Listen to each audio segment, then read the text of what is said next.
thyroxine, insulin, adrenaline, thyroxine, insulin. આગળ શું હતું? મહિમા શું થયું બેટા? અરે આદત નથી રહેતું. 3 દિવસ પછી એક્ઝામ છે. માર્ક્સ ઓછા આવશે તો ડર લાગે છે. બેટા એક વાત કહું તને, સૌથી પહેલા તો એક વસ્તુ યાદ રાખવાની કે સ્કૂલની એક્ઝામ કરતા બોર્ડની એક્ઝામ બહુ જ ઈઝી હોય. આ વાત યાદ રાખજે. બીજું, માર્ક્સની પરવા કરવાની નથી. એક બહુ સારા વૈજ્ઞાનિક કહી ગયા છે, a single piece of paper can not decide my future. Thomas Alva Edison નામ સાંભળ્યું છે? હે ને? એટલે કે એક કાગળનું પત્તું મારું રિઝલ્ટ કે મારું ટેલેન્ટ નક્કી કરી શકતું નથી. બીજું, આપણે શું કરવાનું છે? કર્મ કરવાનું છે. આપણે માર્ક્સ પર ધ્યાન આપવાનું નથી. આપણે જેટલું વાંચ્યું છે એટલું આપણને આવડે છે કે નહીં, બસ એ જ જોવાનું.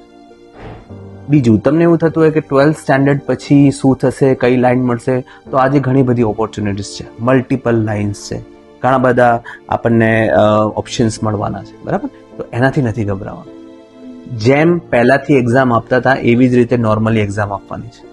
ક્લિયર થયું મગજમાં? કોઈ ક્વેશ્ચન છે? હે ને? તો હવે રિલેક્સ થઈને વાંચીશ ને? A single sheet of paper cannot decide my future.